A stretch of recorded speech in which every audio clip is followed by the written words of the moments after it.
जगात जेव्हा जेव्हा एखादी आपत्ती येते आणि त्यात अनेक लोकांचे जीव जातात तेव्हा असं म्हटलं जातं, one death is a tragedy and 1,000 deaths are statistics. आपण सध्या अशाच एका स्टॅटिस्टिक्सच्या काळात जगतो आहोत. किती इन्फेक्शन झाली, किती मृत्यू झाले ह्याची मोजदाद करण्याचा काळ, कोविड काळ. औषधं, त्यावरची क्लिनिकल ट्रायल्स, लसी याबद्दल सामान्य माणूस जेवढं आज बोलतोय तेवढं मला नाही वाटत ह्या आधी कधी बोलला होता. आणि म्हणून मला असं वाटतं की मला जे सांगायचं आहे त्याची ह्याहून योग्य वेळ ह्या आधी कधी आली नव्हती. मी आज तुमच्याशी बोलणारे औषधं, त्यावरची पेटंट्स, त्यामुळे औषध कंपन्या करत असलेलं त्यांचं अर्थकारण आणि जगभरात होत असलेलं राजकारण याबद्दल. थोडं मागे जाऊया. 1990च्या दशकात सब सहारन आफ्रिकेत अशीच एक भयंकर साथ आली होती. HIV या विषाणूमुळे होणाऱ्या एड्सची साथ. रोज हजारो माणसं आफ्रिकेत मरत होती. त्यावेळी आफ्रिकेत एकमेव नफा मिळवून देणारा उद्योग शिल्लक राहिला होता आणि तो उद्योग होता कॉफिन्स बनवण्याचा, म्हणजे शवपेट्या बनवण्याचा उद्योग. आईबाप दोघंही एड्सनी मरून गेले. आता मागे राहिलेल्या पोरक्या मुलांचं करायचं काय, हा एक नवाच प्रश्न आफ्रिकेसमोर उभा राहिला होता. सगळ्या आफ्रिका खंडावर पसरली होती एक काळी कभिन्न मरणकळा. मग 1995 साल उजाडलं. आता हळूहळू युरोप अमेरिकेमध्ये या एड्सवरची औषधं बाजारात यायला लागली, नवी औषधं. पण ती होती प्रचंड महाग. एड्सच्या रुग्णाला औषध आयुष्यभर घ्यायला लागतं. एका माणसाच्या 1 वर्षाच्या ट्रीटमेंटची किंमत होती या औषधांची $15,000 आणि एका साधारण आफ्रिकन माणसाची आमदानी असते वार्षिक $3,000 ते $4,000. त्यामुळे त्यांना ही परवडणं शक्यच नव्हतं. आफ्रिकेतल्या देशातली सरकारं या युरोप अमेरिकेतल्या कंपन्यांना अक्षरशः गयावया करून विनवत होती की आम्हाला माणुसकीच्या खातीर तरी औषधं स्वस्तात द्या. पण ज्यांना परवडतील त्यांच्यासाठी आम्ही औषधं बनवलीत, अशी उत्तरं ह्या कंपन्यांनी दिली. ही औषधं बाहेर कुठेही बनवणं शक्य नव्हतं कारण ती पेटंटेड होती. पण अशा वेळी आफ्रिकेच्या मदतीला धावून आली एक भारतीय कंपनी, सिप्ला. भारतामध्ये ही औषधं बनवणं शक्य होतं कारण तेव्हा भारतात एक वेगळ्या प्रकारचा पेटंट कायदा होता आणि त्यामुळे प्रचंड आंतरराष्ट्रीय दबावाला न जुमानता सिप्लानी आफ्रिकेमध्ये ही औषधं पाठवायला सुरुवात केली. केवढ्याला? एका माणसाला एका वर्षाला $350. आणि भारतातल्या या औषध कंपन्यांनी आणि इतर अनेक औषध कंपन्यांनी सगळ्या आफ्रिका खंडाचे तेव्हा जीव वाचवले. मी म्हणाले की भारतात वेगळा पेटंट कायदा तेवढा होता. काय वेगळा होता हा कायदा हे समजून घेण्यासाठी आधी पेटंट म्हणजे काय हे कळायला हवं. तर पेटंट हा असतो एक करार. इन्व्हेंटर म्हणजे संशोधक आणि देणारं सरकार ह्यांच्यामधला करार. संशोधकाला काय मिळतं तर मोनोपली. त्यांनी जे इन्व्हेन्शन केलं आहे त्याच्या बदल्यात त्याला मोनोपली मिळते. पेटंटचं आयुष्य असतं 20 वर्षाचं. एकदा पेटंट मिळालं की पुढची 20 वर्ष हे इन्व्हेंटरच्या परवानगीशिवाय कोणीही बनवू शकत नाही, वापरू शकत नाही, विकू शकत नाही, एक्सपोर्ट करू शकत नाही. आणि त्यामुळे बाजारात कॉम्पिटिशनच नसते आणि अर्थातच त्यामुळे बोला दाम, हव्या तेवढ्या किमतीला इन्व्हेंटर हे विकू शकतो आणि हवा तेवढा नफा कमवू शकतो. सरकारला काय मिळतं? एकतर वेगळ्या वेगळ्या टेक्नॉलॉजीच्या एरियामध्ये संशोधन चालू राहतं, जे देशाची इकॉनॉमी पुढे जाण्यासाठी अत्यंत महत्त्वाचं असतं. आणि दुसरं मिळतं इन्व्हेन्शनचं डिस्क्लोजर. इन्व्हेंटरला जेव्हा पेटंट घ्यायचं असतं तेव्हा त्यांनी ते इन्व्हेन्शन कसं बनवलं, त्याची प्रोसेस काय, त्यासाठी काय इन्ग्रेडियंट्स वापरले, ह्याची इत्थंभूत माहिती पेटंट ऑफिसला द्यायला लागते. 20 वर्षांनी जेव्हा पेटंटचं आयुष्य संपतं तेव्हा मग ही माहिती वापरून कोणीही ते बनवू शकतं आणि सगळेजण बनवायला लागले की अर्थात किमती कमी होतात आणि ती वस्तू स्वस्तात मिळायला लागते.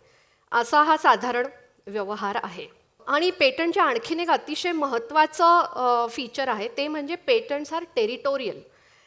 पेटंट हे स्थानिक असतात. There does not exist a global patent. म्हणजे समजा आज मी भारतात एखाद्या विषयावर पेटंट घेतलं आणि त्याची कॉपी कोणीतरी अमेरिकेत करायला लागलं तर मी काहीही करू शकत नाही. त्यासाठी मला अमेरिकेत पेटंट घ्यायला हवं. म्हणजे मला माझं संशोधन जर 12 देशात विकायचं असेल तर मला 12 देशांमध्ये जाऊन पेटंट घ्यायला हवं. असं का आहे? याचं कारण असं आहे की एखाद्या गोष्टीवर अमेरिकेत पेटंट मिळत असलं तरी भारतात मिळेलच असं नाही. कारण भारताचा आणि अमेरिकेचा पेटंट कायदा वेगळा वेगळा आहे. मग कायदे वेगळे का आहेत? हार्मोनाइज्ड कायदे का नाहीत? त्याचं असं कारण आहे की सगळ्या देशांची आर्थिक तब्येत निरनिराळी आहे. मी मगाशी सांगितलं की जेव्हा एखाद्या गोष्टीवर तुम्ही पेटंट देता तेव्हा त्याच्या किमती वाढत जातात बाजारामध्ये. साधं उदाहरण घेऊया की समजा एक नवा टी व्ही बाजारात आला आहे आणि त्याचं स्क्रीन बघून झाल्यानंतर घडी घालून कपाटात ठेवता येतं, एवढी फॅन्टॅस्टिक टेक्नॉलॉजी आहे. टेक्नॉलॉजीवर पेटंट आहे, त्यामुळे टी व्हीची किंमत आहे 2.5 लाख रुपये. किती भारतीय लोकांना हे परवडू शकेल? नाही परवडणार. पण ज्यांना परवडतं ते घेतील, ज्यांना नाही परवडलं ते साध्या टी व्हीवर बघतील, काही फारसं बिघडत नाही त्याने. पण हेच लॉजिक औषधाला लावून बघा. असं समजा की एखाद्या भयंकर कॅन्सरवरचं एक नवं औषध बाजारात आलं आहे, पेटंटेड आहे, आणि ह्याआधी तो कॅन्सर बराच करता यायचा नाही, ह्यांनी तो बरा होतो आहे. एका किमोथेरपीच्या सायकलची किंमत आहे 5.5 लाख रुपये. किती भारतीय हे घेऊ शकतील? आणि मग टी व्हीचं लॉजिक इथे लावायचं झालं तर ज्याला परवडलं तो घेईल, ज्याला नाही परवडलं तर तो मरेल, असं म्हणू शकतो का आपण? नाही म्हणू शकत. आणि म्हणून औषधांवरच्या पेटंट्सबद्दल जेव्हा आपण बोलत असतो तेव्हा ॲक्सेस टू मेडिसिन हा एक महत्त्वाचा कळीचा मुद्दा होऊन बसतो. पेटंट कायद्याचा जो बॅलन्स असतो, एखाद्या देशामधली त्याची जी पॉलिसी असते ती एकतर इन्व्हेंटरच्या बाजूने झुकलेली असते, नाही तर सामान्य माणसाच्या. अमेरिकेसारख्या देशामध्ये ही पॉलिसी इन्व्हेंटरच्या बाजूने झुकलेली आहे, कारण मेजॉरिटी औषध निर्माण कंपन्या ज्या इनोव्हेटर आहेत त्या युरोप अमेरिकेतल्या आहेत. शिवाय अमेरिकेतली माणसं सधन आहेत, त्यांच्याकडे हेल्थ इन्शुरन्स आहे. पण किती भारतीयांकडे हेल्थ इन्शुरन्स असतो? आपल्याकडे बहुतेक खर्च हेल्थवरचा हा आउट ऑफ पॉकेट एक्सपेंडिचर आहे, त्यामुळे भारतासारख्या देशाला औषधं महाग होऊन परवडणार नाही. आणि म्हणून पेटंट पॉलिसीज वेगळ्या, कायदे वेगळे, अशी गोष्ट आहे. अजून थोडं फ्लॅशबॅकमध्ये जाऊया. 1947 सालात जेव्हा भारत स्वतंत्र झाला तेव्हा स्वतंत्र भारतापुढे जी अनेक आव्हानं होती त्यातलं एक आव्हान होतं प्रचंड मॉर्टॅलिटी रेट. आरोग्य व्यवस्थेचे 3-13 वाजलेले होते. मला 10 मुलं झाली, त्यातली 4च वाचली. किंवा एखाद्या घरातला अगदी तरणाताठा मुलगा 3-4 दिवसाच्या तापाने गेला, अशा गोष्टी तुम्ही तुमच्या आजी किंवा पणजीकडून ऐकल्या असतील. आणि ह्या डेथ रेटचं महत्त्वाचं कारण होतं औषधं उपलब्धच नसायची. भारतामध्ये औषध उद्योग नावालाही नव्हता, औद्योगिकरण शून्य होतं, त्यामुळे बहुतेक औषधं सगळी इम्पोर्ट व्हायची. औषधांच्या किमती प्रचंड होत्या, शिवाय ते अवेलेबलच नसायची, मोठ्या मोठ्या शहरामध्ये मिळायची फक्त. आणि हे एक महत्त्वाचं कारण होतं डेथ रेट वाढण्याचं. मग ह्याच्यावर उपाय काय करायचा? त्यासाठी भारत सरकारने असं सांगितलं की आपण आपली पेटंट पॉलिसी बदलायला हवी. आणि तशी ती आपण बदलली. 1970 सालात भारताने नवा पेटंट कायदा केला. आणि त्यामुळे ह्या कायद्याने असं ठरवलं की इथून पुढे भारतात औषधावर प्रॉडक्ट पेटंट मिळणार नाही, फक्त प्रोसेस पेटंट मिळेल. म्हणजे काय? पॅरासिटामॉल हे एक औषध आहे, आपण सगळे घेतो. पॅरासिटामॉल हे प्रॉडक्ट झालं. पॅरासिटामॉल बनवण्यासाठी समजा आधी मला बेन्झिन घ्यायला लागतं, त्याच्यावर काहीतरी रिॲक्शन करून नायट्रोबेन्झिन, मग पॅराक्लोरो नायट्रोबेन्झिन, आणि मग पॅरासिटामॉल बनतं. हे करण्यासाठी वेगळे वेगळे रिएजंट्स घालायला लागतात, ही इव्हॅपोरेट करायला लागतं, हीट करायला लागतं, क्रिस्टलाइज करायला लागतं. ही झाली प्रोसेस. सो भारताने असं ठरवलं की इथून पुढे पॅरासिटामॉलवर पेटंट मिळणार नाही भारतात. ही जी प्रोसेस आहे विशिष्ट एखाद्या कंपनीने सांगितलेली, त्यावर पेटंट मिळेल. आणि ह्यामुळे झालं काय? बाकी देशांमध्ये औषधांवर पेटंट मिळत होती, पण भारतात मिळेनाशी झाली. म्हणजे भारतात पॅरासिटामॉल बनवणं लिगल होतं, फक्त जी पेटंटेड प्रोसेस आहे त्यांनी तुम्ही बनवायचं नाही. हा कायदा पास झाला आणि हा होता भारताच्या औषध निर्माण उद्योगाच्या आयुष्यातला टर्निंग पॉईंट. त्यानंतर भराभर भारतीय कंपन्यांनी काय केलं की जे मॉलिक्यूल बनवायचे ते तुम्हाला माहिती आहे, रिव्हर्स इंजिनिअरिंग करून त्याच्या वेगळ्या मेथड शोधून काढल्या. आपल्याला माहिती आहे, आपण भारतीय अशा जुगाड इनोव्हेशनमध्ये अगदी माहीर आहोत. तसं आपण करायला लागलं आणि भारतीय औषध उद्योग प्रचंड मोठा होऊ लागला. जो देश एकेकाळी जगातला सगळ्यात मोठा इम्पोर्टर होता औषधांचा, तो नुसताच स्वयंपूर्ण बनला नाही, तो जगातला सगळ्यात मोठा एक्सपोर्टर बनला. आज भारतीय औषध उद्योग हा जगाची फार्मसी म्हणून ओळखला जातो. किती मोठा आहे हा उद्योग? तर आकारमानाने जगातला 3 नंबरचा उद्योग आहे. $41 बिलियन एवढा आवाका आहे. अमेरिकेला लागणाऱ्या जेनेरिक औषधातली 40% औषध एकटा भारत पुरवतो. जगाला लागणाऱ्या व्हॅक्सिन्सपैकी अर्धी व्हॅक्सिन्स भारत पुरवतो. इतका मोठा हा उद्योग आहे. पण अर्थातच 1970 साली आपण जेव्हा हे केलं तेव्हा ते युरोप अमेरिकेतल्या इनोव्हेटर कंपन्यांना झेपण्यासारखं नव्हतं. त्यांच्या डोळ्यात ते खुपायला लागलं, कारण त्यांची दुकानं बंद व्हायला लागली. त्यामुळे त्यांनी हे थांबवण्यासाठी एक घाट घातला. वर्ल्ड ट्रेड ऑर्गनायझेशनची स्थापना झाली 1995 सालात. आणि ज्या ज्या देशांना WTOचं मेंबर व्हायचं आहे त्यांनी एका करारावर सही केली पाहिजे, agreement on trade related aspects of intellectual property, ज्याला आम्ही ट्रिप्स ॲग्रीमेंट म्हणतो.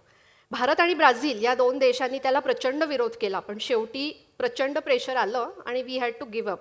भारताने 1995 सालात ट्रिप्स अग्रीमेंटवर सही केली आणि त्यांनी काय झालं तर त्यामुळे भारताला इथून पुढे औषधावर प्रोडक्ट पेटंट देणं सक्तीचं झालं. त्यासाठी कायदा बदलायला लागणार होता आणि त्याला 10 वर्षाचा वेळ देण्यात आला भारताला. 2005 सालात भारताने औषधांवर प्रोडक्ट पेटंट्स द्यायला सुरुवात केली. पण हा कायदा बदलला तरी त्यामध्ये औषध कंपन्यांची मुजोरी थांबवणारी अनेक अतिशय महत्त्वाची आयुध आहेत. ती आपण बघूया काय आहेत ते. एका नव्या औषधाची बाजारात आणण्याची किंमत किती असते? सरासरी किंमत काही अंदाज असेल? 2019 मधली ही सरासरी किंमत आहे $2.6 बिलियन आहे. 1 बिलियन इज 100 crores. सो $260 कोटी त्याला गुणा रुपयांनी. तेवढं भारताचं हेल्थकेअरवरचं बजेट पण नसेल. तर एवढी त्याची किंमत आहे आणि त्यामुळे अर्थात पेटंट मिळालं की पुढचे 20 वर्ष ही औषध कंपनी प्रचंड महाग हे औषध विकते. ऑफ पेटंट झालं की जेनरिक कंपन्या, भारताचा औषध निर्माण उद्योग हा जेनरिक उद्योग आहे, त्याच्या कॉपीज बनवायला लागतात आणि मग औषध स्वस्त व्हायला लागतं. किती स्वस्त होतं ऑफ पेटंट झाल्यावर? जर पेटंटेड औषधाच्या एका गोळीची किंमत असेल ₹100 तर जेनरिक आल्यावर त्याची किंमत $3 ते $4 एवढी होते. पण ह्या औषध कंपन्यांचं पोट 20 वर्ष नफा कमवूनही भरत नाही आणि मग अजून नफा मिळवत राहण्यासाठी ते काही उद्योग करतात. त्यातलं एक अतिशय महत्त्वाचा उद्योग आहे त्यांचा पेटंट एव्हरग्रीनिंग. म्हणजे काय? आता समजा व्हॅनलाफॅक्सिन नावाचं एक अँटी डिप्रेशन औषध आहे, त्यावरचं पेटंट 2008 सालात संपणार आहे. म्हणजे जनरिक येतील आणि लोकांना औषधं स्वस्तात मिळायला लागतील. पण 2006 साली ही कंपनी म्हणते नाही ॲक्च्युली व्हॅनलाफॅक्सिन घेतलं ना की पोटात त्याचं मेटाबॉलिझम झालं की डेस व्हॅनलाफॅक्सिन बनतं आणि त्यावर आम्ही आता दुसरं पेटंट फाईल करतोय. हे 2006 मध्ये करतात. म्हणजे पुढचे 20 वर्ष पेटंट एक्सटेंड झालं. 2008 सालात व्हॅनलाफॅक्सिन ऑफ पेटंट होतं, त्याची जेनरिक व्हर्जन बाजारात येतात. पण ही कंपनी डॉक्टरांना सांगते की तुम्ही हे लिहू नका, हे लिहा. आणि मी जो आकडा सांगितला $2.6 बिलियन खर्च, तर औषध कंपन्या हे कधीही सांगत नाहीत की ह्यातला रिसर्चवरचा खर्च खरा किती. खरं तर major component is on marketing आणि कस्टमर रिलेशनशिप मॅनेजमेंट, म्हणजे डॉक्टरांना हे जे मॅनेज करायला लागतं त्यावरचा खर्च, जो कधी सांगितला जात नाही. ही किंमत एखाद्या विमानाच्या ब्लॅक बॉक्ससारखी असते, कोणीही त्याला हात लावायचा नाही. तर अशा पद्धतीने औषध कंपन्या मग पेटंट एव्हरग्रीनिंग करतात आणि औषध स्वस्त होतच नाही आणि लोकांना मिळतच नाही स्वस्त. तर हे थांबवणारा भारताच्या पेटंट कायद्यामध्ये सेक्शन 3D नावाचा एक अतिशय महत्त्वाचा आयुध आहे. आणि भारत असं म्हणतो की कुठल्याही एका जुन्या औषधाच्या नव्या फॉर्मवर जर तुम्ही पेटंट घेणार असेल तर भारतात ते मिळणार नाही. तुम्हाला त्यासाठी दाखवायला लागेल की ह्या औषधाला चांगली थेराप्युटिक एफिकसी आहे. Otherwise just for the sake of it तुम्ही एव्हरग्रीनिंग केलं तर त्यावर भारतात पेटंट मिळत नाही. अजून एक अतिशय महत्त्वाचा आयुध आहे भारताच्या पेटंट कायद्यात, ते म्हणजे कंपल्सरी लायसन्स.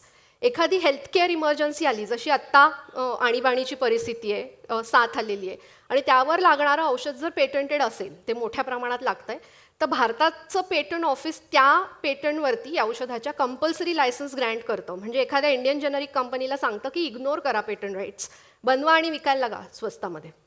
आणि ह्याला भरपूर घाबरतात औषध कंपन्या. 2012 सालात नोवार्टिस ही जी बलाढ्य स्विस कंपनी आहे, तिच्या एका औषधावर भारताने सेक्शन 3D लावून रिवोक केलं ते पेटंट. ह्याच्यावर 44 देशात पेटंट होतं, पण भारताने ते दिलं नाही. त्याच्या पाठोपाठ बेयर या जर्मन कंपनीचं एक औषध होतं ज्याची किंमत प्रचंड आहे, म्हणून त्यावर भारताने आपलं पहिलं कंपल्सरी लायसन्स दिलं. आणि 1.5 लाख 3.5 लाख रुपयाला मिळणारी ही औषधं 8,000-10,000 रुपयाला मिळायला लागली आहे भारतामध्ये. पण हे करून भारताने मोठ्या औषध कंपन्यांच्या शेपटीवर जणू काही पाय दिला आणि भारताच्या विरोधात प्रचंड आंदोलनं सुरू झाली. अमेरिकेमध्ये फार्मा हा फार मोठा उद्योग आहे. म्हणजे 1 नंबर आर्मामेंट आणि 2 नंबर फार्मा. त्यामुळे ह्या औषध कंपन्यांच्या मोठ्या मोठ्या लॉबीज आहेत आणि ते आपल्याला हवं तसं सरकार मॅनेज करू शकतात. ओबामा सरकारमधल्या 100 सिनेटर्सनी ओबामांना पत्र दिलं होतं की भारतानं सेक्शन 3D आणि कंपल्सरी लायसन्स काढायला लावा आपल्या पेटंट पॉलिसीत. भारताने ऐकलं नाही. United states trade representative USTR ही जी ऑर्गनायझेशन आहे, ती दरवर्षी एक IP इंडेक्स प्रसिद्ध करते. म्हणजे जगभरातल्या महत्त्वाच्या देशांच्या IP पॉलिसीज कशा चांगल्या आहेत त्यानुसार त्यांचं रँकिंग. तर 38 देशांचा IP इंडेक्स प्रसिद्ध झाला, त्यात भारताचा नंबर 37वा किंवा 36वा असतो. आपल्याकडे लगेच मीडियात बातमी येते की how India is doing badly आणि आपण किती खाली आहोत. पण आणि असं सांगितलं जातं की प्रायोरिटी वॉचलिस्टवर भारताला ठेवलं आहे आणि तुम्ही जर हे स्टेटस सुधारलं नाही तर तुमच्यावरती ट्रेड सँक्शन्स लादले जातील. पण भारत घाबरत नाही, आपली पॉलिसी बदलत नाही. आणि मला महत्त्वाचं हे सांगायचं आहे की 1970 सालानंतर वेगळ्या वेगळ्या पक्षांची सरकार आली, पण ही पॉलिसी बदलली नाही, ती पक्षातीत राहिली. 1990च्या दशकात भारताला आफ्रिकेला ही औषधं पुरवता आली ती याच पॉलिसीमुळे. हेपॅटायटिस सीवरचं जिलियाडचं एक नवं औषध जेव्हा अमेरिकेत ऑस्ट्रेलियामध्ये $75,000 विकलं जात होतं, तेव्हा त्या कंपनीला भारतात ते स्वस्तात विकायला लागलं, ते ह्याच पॉलिसीमुळे. आत्ता आपण पाहिलं की रेमडेसिवीर ज्याच्यावरती पेटंट्स होती, पण जिलियाड ह्या कंपनीनी भारतातल्या 6 जेनेरिक कंपन्यांना व्हॉलंटरीली लायसन्स देऊन टाकलं की तुम्ही बनवा आणि विका, रॉयल्टी फ्री, की पॅन्डेमिक जाईपर्यंत आम्हाला काही पैसे नको, फक्त स्वतः बनवून विका असं नाही. 127 देशात एक्सपोर्ट करायचं लायसन्स देऊन टाकलं, ते केवळ ह्याच पॉलिसीजमुळे. आणि त्यामुळे मला असं वाटतं की आपल्याला ह्या पॉलिसीचा अभिमान वाटला पाहिजे.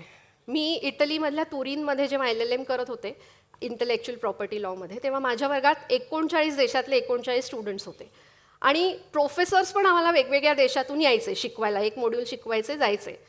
त्यातले एक होते प्रोफेसर कार्लोस कोरिया, जे अर्जेंटिनामधचे आणि ते IP मधले महर्षी समजले जातात. वर्ल्ड ट्रेड ऑर्गनायझेशनचे फार्मास्युटिकल पेटंटवरचे कन्सल्टंट आहेत. त्यांच्याशी मी जेव्हा बोलत होते आणि मी जेव्हा सांगितलं की मी भारतीय आहे आणि मी मध्ये काम करते, तेव्हा ते मला म्हणाले की आपल्या देशातल्या गरीब लोकांना औषधं स्वस्तात कशी पुरवायची हे भारताने आम्हाला शिकवलं आहे. ज्याला आपण हिंदीत म्हणतो ना, हम आपके नक्षे कदम पे चल रहे, तर तसे तुम्ही चालता आहात. आणि हे दुसऱ्या देशात माहीत असतं लोकांना, पण आपल्याला माहीत नसतं. आणि त्यामुळे इथून पुढे जेव्हा पुढच्या वर्षीचा IP इंडेक्स प्रसिद्ध होईल आणि भारताचा खालचा नंबर आला असं येईल, तेव्हा त्याची लाज वाटू देऊ नका, त्याचा अभिमान बाळगा. कारण त्याचा अर्थ असा आहे की भारत ठणकावून सांगतोय की we don't give a damn to your IP rights. तुमच्या पेटंट पॉलिसीज गेल्या तेल लावत. आत्ता आमची प्रायोरिटी ही आहे की आमच्या लोकांना आम्हाला औषधं स्वस्तात उपलब्ध करून द्यायची आहेत. आपल्या देशामध्ये खूप रहदारी आहे, गरिबी आहे, करप्शन आहे आणि सगळ्याबद्दल आपण फार वोकल असतो, खूप नावं ठेवतो, खूप शिव्या घालतो. पण मला वाटतं आपल्या देशात काही चांगल्या गोष्टी पण आहेत आणि त्याबद्दल पण आपण त्याचा धिंडोराही आपण इतक्याच जोरात पिटायला हवा, याचा अभिमान वाटायला हवा. भारताचा बद्दल अभिमान वाटण्याच्या ज्या अनेक गोष्टी असू शकतील त्यातल्या एक गोष्ट आज मी तुम्हाला सांगितली आहे असं मला वाटतं. धन्यवाद.